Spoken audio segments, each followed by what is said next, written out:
Ratio का ये question जो कि आय और व्यय पे संबंधित है, इसमें बहुत बच्चे अपना बहुत दिमाग खर्च करने की कोशिश करते हैं। ये क्वेश्चन एसएससी, सीजीएल, सीपीओ और सीएचएसएल, एमटीएस में दिखता रहता है। मैं आपको बताता हूँ, मैं इसमें अपना ज्यादा दिमाग नहीं खर्च करता, इसे बहुत अच्छी तरह कर सकते हैं हम।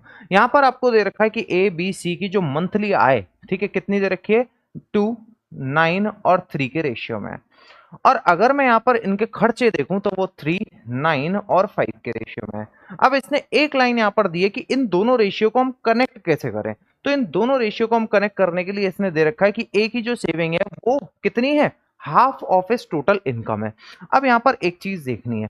अब मैंने अगर बोला कि ए 2x कमाता है, ठीक है मेरे भाई, तो खर्च कितना करता है, 3y। इन दोनों रेशियो को बराबर मत कर देना।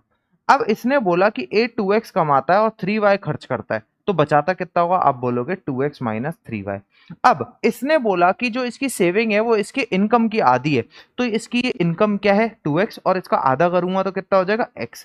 तो यानी कि इन दोनों को मैं ऐसे कंबाइन कर सकता हूं, इसको इधर लेकर आऊंगा तो ये कितना हो जाएगा मेरे भाई, माइनस का x, और ये कितना हो जाएगा, माइनस का 3y। और मैं माइनस से माइनस काट दूंगा तो x अपॉन वाई कितना आ गया, 3:1। और ये क्वेश्चन यहाँ पे खत्म होता है। अब मैं देखूंगा x में मुझे 3 का और y में मुझे 1 का गुणा करना है, तो मैं इस रेशियो में 3 का गुणा करूंगा क्योंकि ये सारे ही x हैं, तो ये कितना बन जाएगा, 6, 27 और 9। और अगर मैं y1 इस सब में 1 का गुणा करूंगा तो ये बनेगा 3, 9 और 5। और अब मुझे सीधी सीधी ये घटा देनी है क्योंकि मैंने इक्वेट कर चुका हूं, तो ये बनेगा 3, ठीक है मेरे भाई, ये कितना बनेगा आपके पास, 18, ये कितना बनेगा, 4। तो 3, 18 और 4 इसका सही उत्तर हो जाता है। मैं ऐसे ऐसे करता हूं, अदर मेथड लगाने से, बहुत ज्यादा दिमाग लगाने से इसमें बात नहीं बनेगी, क्योंकि एग्जाम का भी प्रेशर होता है। एक फिक्स्ड आपके पास अप्रोच होगी तो आप इसे जल्दी कर पाओगे। अब हम मिलेंगे आगे, तब तक के लिए okay, tata bye bye, thank you, have a nice day.